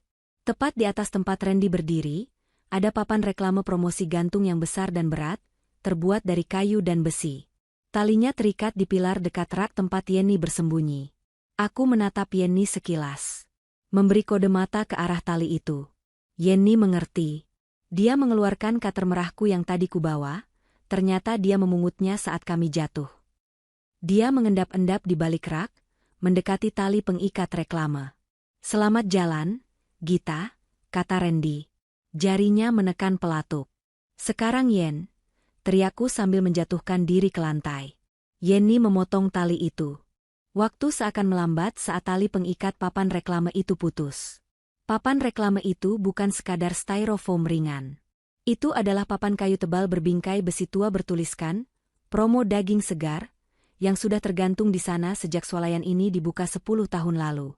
Debu tebal menyelimuti permukaannya, dan beratnya mungkin setara karung beras. Randy, yang terlalu fokus membidikan pistol ke arahku yang tiarap di lantai, tidak menyadari ancaman dari atas. Braaak. Suara hantaman itu begitu keras, menggetarkan lantai keramik di bawah perutku. Papan raksasa itu jatuh telak, menghantam bahu kanan dan punggung Randy, lalu menghimpitnya ke lantai. Arg. Jeritan Randy memilukan, campuran antara kaget dan rasa sakit yang luar biasa. Pistol perak di tangannya terlepas, terpelanting jauh, berputar-putar di lantai licin dan berhenti tepat di kaki rak roti, sekitar 5 meter dari jangkauan siapapun. Debu tebal mengepul dari reruntuhan papan reklame itu, membuat semua orang terbatuk. Pistolnya. Ambil pistolnya, teriak Bu Yuni. Suaranya melengking panik. Ibu mertuaku itu, yang tadinya pincang, tiba-tiba mendapatkan lonjakan adrenalin. Dia berlari, atau lebih tepatnya menyeret kakinya dengan cepat, menuju rak roti. Matanya hanya tertuju pada senjata itu. Jika dia mendapatkan pistol itu, tamat riwayat kami semua. Jangan biarin dia, teriak Yeni dari balik rak. Aku bangkit dari lantai. Lututku perih, tapi rasa takutku sudah berganti menjadi naluri bertahan hidup murni. Aku berada lebih dekat dengan pistol itu daripada Bu Yuni. Tapi Bu Yuni membawa pisau dapur. Aku berlari. Bukan ke arah pistol, tapi ke arah sebuah troli belanja besi yang terparkir di tengah lorong. Saat Bu Yuni membungkuk hendak memungut pistol itu dengan tangan keriputnya yang gemetar, aku mendorong troli itu sekuat tenaga. Minggir. Troli itu meluncur deras dan menghantam tubuh samping Bu Yuni. Buge. Bu Yuni terpental. Dia jatuh terguling, gagal meraih pistol. Pisau dapurnya terlepas. Dia mengerang, memegangi pinggangnya yang mungkin retak. Wanita tua yang jahat itu kini terkapar di antara tumpukan roti tawar yang berhamburan. Tapi ancaman belum selesai. Bang Jago. Preman bertubuh besar itu masih berdiri di dekat pintu masuk yang terkunci. Dia melihat Randy tertimpa papan dan Bu Yuni jatuh. Dia menggeram marah. Dia tidak butuh pistol. Tangan kosongnya saja sudah cukup untuk mematahkan leher kami. Dia berlari ke arahku.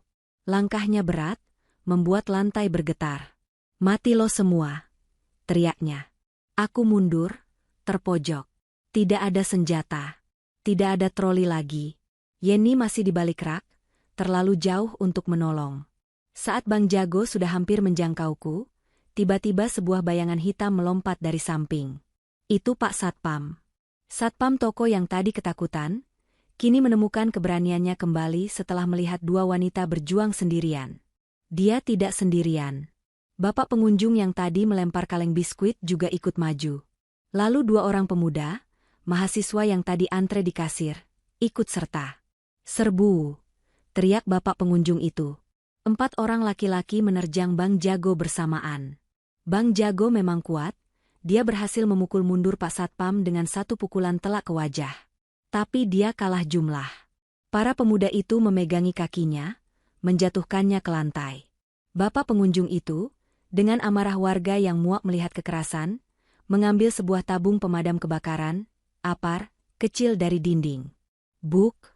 Dia menghantamkan tabung merah itu ke punggung Bang Jago. Sekali. 2 kali. Bang Jago, raksasa yang menakutkan itu, akhirnya lemas. Dia pingsan dengan wajah mencium lantai keramik.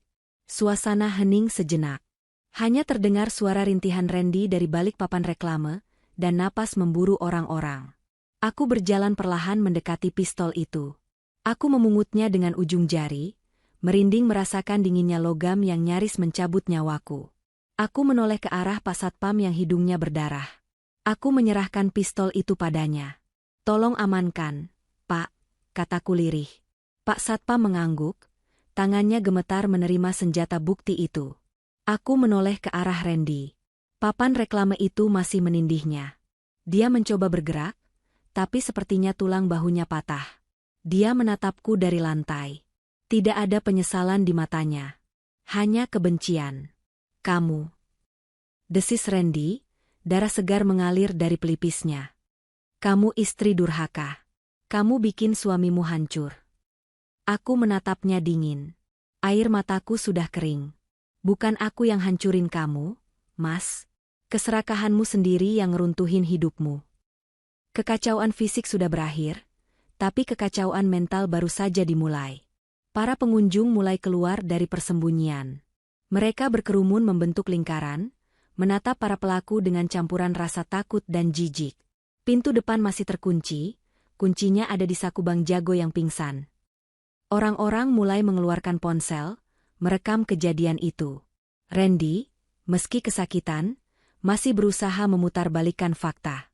Sifat manipulatifnya muncul lagi. "Tolong," rintih Randy kepada kerumunan. "Tolong saya, istri saya gila. Dia selingkuh sama manajer toko ini. Mereka jebak saya. Mereka mau bunuh ibu saya." Kata-kata itu berbisa. Beberapa pengunjung yang baru datang atau tidak melihat kejadian awal mulai berbisik-bisik ragu. "Masa sih? Tapi suaminya ditembak tadi kan? Siapa yang jahat sebenarnya?" Bu Yuni, dari posisi terkaparnya, ikut bersandiwara. Dia menangis meraung-raung. "Ampun menantu durhaka, dia mau rampok harta anak saya." Darahku mendidih. Bahkan di titik nadir kekalahan, mereka masih mencoba menghancurkan nama baikku. Mereka ingin mati membawa namaku sebagai penjahat. "Yen," panggilku pada Yeni yang baru saja muncul dari balik rak sambil memegangi lengannya yang lecet. "HP lo mana?" Yeni mengerti. Dia merogoh saku celananya, mengeluarkan ponsel layar retak itu. "Masih ngerekam, Git?" "Stop rekamannya. Kita putar." Aku melihat ke arah meja kasir utama. Di sana ada mikrofon yang biasa dipakai untuk memanggil bagian gudang atau mengumumkan diskon. Mikrofon itu tersambung ke speaker di seluruh penjuru toko. Aku berjalan ke meja kasir. Kerumunan membelah memberiku jalan. Aku mengambil mikrofon itu. Menyalakan saklarnya. Cek, cek. Suara feedback berdenging sebentar. "Semuanya, tolong dengarkan." Suaraku menggema ke seluruh ruangan, terdengar lelah tapi tegas. "Jangan percaya air mata buaya mereka. Ini buktinya." Aku menempelkan speaker ponsel Yeni ke mikrofon kasir. Aku menekan tombol play pada rekaman suara terakhir yang kami dapatkan di gudang tadi. Awalnya hanya suara kresek-kresek. Lalu, suara Randy terdengar jelas, jernih, dan kejam. "Bu, jaga pintu loading dock. Pastiin mukanya jangan rusak parah. Foto polis asuransinya harus cocok buat identifikasi jenazah. Kalau ancur, orang asuransi bakal curiga." Semua orang terdiam. Hening. Sangat hening. Lalu suara Bu Yuni di rekaman menjawab, "Kita butuh cair minggu ini buat bayar bos besar." Lalu suara Randy lagi, "Paling aku cekik atau patahin lehernya." Bersih. Rekaman itu berakhir. Aku mematikan mikrofon. Aku menatap Randy yang kini wajahnya pucat pasi, lebih pucat dari mayat. Sandiwaranya runtuh seketika. Tidak ada lagi yang bisa dia sangkal. Suaranya sendiri telah menghukumnya. Tatapan para pengunjung berubah. Simpati yang tadi sempat muncul, kini berubah menjadi kemarahan massa. "Biadab," teriak seorang ibu. "Suami macam apa mau matahin leher istri sendiri? Gila.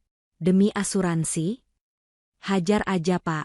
Manusia kayak gini nggak pantas dikasihani." Beberapa bapak-bapak mulai maju dengan tangan mengepal, hendak menghakimi Randy dan Bu Yuni sendiri. "Jangan," teriakku, menahan mereka. "Jangan kotori tangan kalian. Biar mereka membusuk di penjara. Itu lebih menyakitkan buat orang serakah kayak mereka daripada mati cepat." Yeni mendekatiku, merangkul bahuku. Kami berdiri di sana. Dua wanita biasa yang baru saja menjatuhkan sindikat keluarga kriminal, menunggu keadilan datang menjemput. Di kejauhan, sayup-sayup terdengar suara sirine mobil polisi mendekat. Semakin lama semakin keras. 5 menit kemudian, pintu kaca depan didobrak dari luar. Bukan oleh penjahat, tapi oleh tim resmob bersenjata lengkap. Seseorang dari luar pasti sudah menelepon polisi saat mendengar suara tembakan tadi. "Polisi, jangan bergerak. Tiarap semua." Pasukan berseragam rompi anti peluru menyerbu masuk. Suasana kembali tegang sebentar sebelum mereka menyadari situasi sebenarnya. Para pelaku sudah lumpuh. Proses penangkapan itu berlangsung cepat namun dramatis. Bang Jago, yang mulai siuman, Langsung diborgol tangannya ke belakang dan diseret keluar. Wajahnya lebam-lebam. Randy harus diangkat oleh 2 petugas karena cedera bahunya. Saat dia digiring melewatiku, dia berhenti sejenak. Matanya menatapku. Tidak ada lagi arogansi. Yang ada hanya ketakutan akan masa depan di balik jeruji besi. Gita. Bisiknya, suaranya pecah. Maafin Mas. Mas hilaf. Aku menatapnya lurus. Dulu, aku akan luluh dengan nada bicara itu. Dulu, aku akan memeluknya dan bilang semua akan baik-baik saja. Tapi Gita yang itu sudah mati di gudang tadi. Simpan maafmu buat Tuhan, Mas. Kalau dia mau dengar, jawabku dingin. Di pengadilan nanti, aku pastikan kamu dapat hukuman maksimal. Percobaan pembunuhan berencana. Kamu nggak akan lihat matahari bebas sampai rambutmu putih. Randy menunduk, menangis. Tangisan pecundang. Polisi mendorongnya masuk ke mobil tahanan. Lalu Bu Yuni. Dia dipapah keluar. Saat melihatku, dia meludah ke arah kakiku. Puas kamu? Puas bikin hancur keluarga? Ibu yang hancurin keluarga ini, balasku tenang. Aku cuma bersihin sampahnya. Setelah para pelaku diamankan, tim medis masuk. Mereka membawa tandu. Pak Hadi, Pekik Yeni, kami berlari mengikuti tim medis ke arah gudang. Di sana, Pak Hadi sedang didudukan di atas tumpukan beras, diberi oksigen. Wajahnya babak belur, tapi dia sadar. Dia tersenyum lebar, senyum ompong karena satu giginya tanggal dipukul preman, saat melihat kami. Kalian selamat? Tanyanya parau. Bapak yang nyelamatin kami, kataku sambil menggenggam tangannya yang kasar. Kalau bapak nggak nyemprot cat itu, kami udah mati. Yah toko jadi berantakan deh, canda Pak Hadi lemah. Gaji saya dipotong nih bulan depan. Kami tertawa. Tawa yang bercampur tangis. Tawa pelepasan. Seorang polisi wanita, Polwan, menghampiri aku dan Yeni. Dia memberikan selimut tebal dan air mineral. Ibu Gita? Mbak Yeni? Tanyanya lembut. Kalian hebat. Sangat berani. Kami sudah amankan semua bukti. HP, pistol, rekaman CCTV toko, dan kesaksian warga. Kasus ini kuat sekali. Mereka nggak bakal lolos. Aku menyeruput air mineral itu. Rasanya seperti air paling enak di dunia. Aku menoleh ke Yeni. Kasir judes itu kini terlihat seperti malaikat pelindung yang kelelahan. Wajahnya cemong. Seragamnya sobek, tapi matanya bersinar. Makasih, Yen, bisikku. Lo nyelamatin nyawa gue. Padahal lo nggak kenal gue. Yeni nyengir, mengunyah permen karet imajiner. Ah elah, santai aja. Gue cuma nggak suka lihat cowok kasar. Lagian lo kan pelanggan. Pelanggan adalah raja, kan? Masa raja mati di toko gue? Aku tersenyum. Di tengah reruntuhan swalayan yang porak-poranda itu, sebuah persahabatan sejati telah lahir. Malam itu juga, di kantor polisi, Polsek, seluruh kebenaran terungkap. Aku duduk di ruang interogasi sebagai saksi korban, didampingi pengacara yang disediakan negara. Penyidik, seorang polisi senior bernama Pak Anton, meletakkan tumpukan berkas di meja. Ibu Gita, ibu tahu kenapa suami ibu melakukan ini? Tanya Pak Anton. Aku menggeleng. Saya tahu mereka butuh uang. Tapi saya nggak nyangka mereka senekat ini. Mas Randy bilang dia dapat bonus kantor. Pak Anton menghela napas panjang. Dia membuka sebuah map. Randy sudah dipecat dari kantornya 6 bulan lalu, Bu. Dia menggelapkan uang perusahaan. Mataku terbelalak. Dipecat? Tapi, tiap pagi dia berangkat kerja. Dia pergi ke tempat judi, Bu. Judi slot online. Dan bukan main kecil-kecilan. Dari rekam jejak rekeningnya, total kerugiannya mencapai 2,5 miliar rupiah dalam setahun terakhir. 2,5 miliar. Kepalaku pening. Jadi selama ini, saat aku berhemat belanja sayur, saat aku menahan diri tidak beli baju baru, suamiku membuang uang miliaran di layar ponselnya, dan itu belum semuanya, lanjut Pak Anton.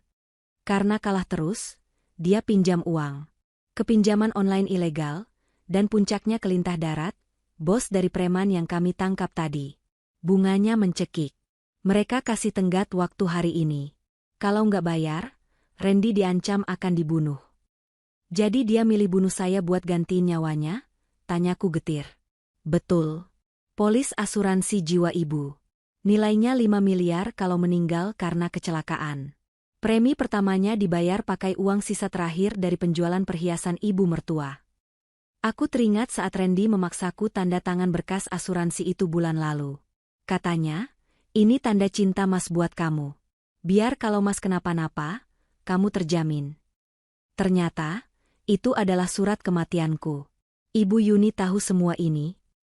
Ibunya otak di baliknya. Bu, kata Pak Anton serius. Dari chat WhatsApp yang kami bongkar, Bu Yuni yang menyarankan skenario, perampokan swalayan, ini. Katanya lebih dramatis dan meyakinkan daripada kecelakaan lalu lintas biasa. Dia bahkan yang carikan preman eksekutornya. Aku menutup wajah dengan kedua tangan. Menangis tanpa suara. Bukan menangisi nasibku, tapi menangisi kebodohanku. Selama 3 tahun aku tidur di samping ular berbisa dan ibunya. Aku melayani mereka, memasak untuk mereka, menyayangi mereka. Dan di mata mereka, aku hanyalah aset yang bisa dicairkan. Tapi ada satu hal yang menarik. Bu, kata Pak Anton, nadanya sedikit lebih ringan. Apa, Pak? Di HP suami ibu, ada draft pesan yang belum terkirim. Ditujukan ke selingkuhannya. Namanya Siska. Aku tertawa hambar. Tentu saja. Judi, utang, pembunuhan, kenapa tidak ditambah perselingkuhan sekalian biar paket lengkap? Isinya apa? Isinya, sabar Yayang. Besok istriku udah nggak ada. Uang asuransi cair, utang lunas, sisa 2 miliar lebih kita bisa pakai buat nikah dan beli rumah baru. Ibu juga setuju kok sama kamu. Aku terdiam. Hancur lebur. Sakitnya menembus tulang sumsum. Jadi, Bu Yuni bukan hanya ingin menyelamatkan anaknya dari utang, tapi dia juga sudah merestui wanita lain untuk menggantikan posisiku segera setelah aku dikubur. Kemarahan di dadaku perlahan padam, berganti menjadi rasa dingin yang menenangkan. Rasa ikhlas. Ikhlas melepaskan mereka ke neraka dunia yang pantas mereka dapatkan. Pak Anton, kataku tegak, menghapus air mata. Tolong pastikan pasal yang dikenakan berlapis. Penipuan, penggelapan, perencanaan pembunuhan, kepemilikan senjata api ilegal. Saya mau mereka membusuk di sana selamanya. Pak Anton tersenyum tipis. Siap, Bu. Dengan bukti yang Ibu dan Mbak Yeni kumpulkan, jaksa pasti senang sekali. Ini kasus slam dunk. Menang telak. 1 bulan kemudian. Matahari bersinar cerah di langit Jakarta, tidak lagi mendung seperti hari Jumat keramat itu. Aku memarkir motor metik baruku di depan swalayan, berkah. Gedung itu sudah direnovasi. Kaca depan yang pecah sudah diganti baru. Papan reklame daging yang jatuh menimpa Randy sudah diganti dengan banner digital yang lebih modern. Aku melangkah masuk. AC dingin menyapaku, tapi kali ini tidak terasa mencekam. Musik yang diputar bukan lagi lagu pop cengeng lawas, melainkan lagu ubeat yang ceria. Pengunjung ramai. Toko ini sempat viral karena berita, penyelamatan dramatis istri dari suami psikopat. Bukannya bangkrut, swalayan ini malah jadi terkenal. Banyak orang datang penasaran ingin melihat lokasi kejadian, atau sekadar ingin bertemu dengan kasir heroik. Aku mengambil keranjang belanja. Kali ini ringan. Cuma camilan, buah-buahan, dan 2 kotak makan siang yang kumasak sendiri. Aku menuju kasir nomor 2. Di sana dia duduk. Yeni. Penampilannya sudah beda. Rambutnya dipotong bob rapi, tidak lagi diikat asal-asalan. Seragamnya bersih dan disetrika licin. Name tag-nya baru, Yeni, supervisor. Dia sedang melayani ibu-ibu yang rewel soal harga telur, tapi Yeni menanggapinya dengan sabar dan senyum. Yah, senyum yang sedikit dipaksakan, tapi jauh lebih baik daripada muka judesnya dulu. Saat giliranku tiba, Yeni mendongak. Selamat siang, ada kartu mam. Kalimatnya terhenti saat melihatku. Matanya berbinar. Senyum tulus merekah lebar di wajahnya, menghilangkan kesan garang dari eyelinernya yang sekarang lebih tipis. Bu Gita, serunya.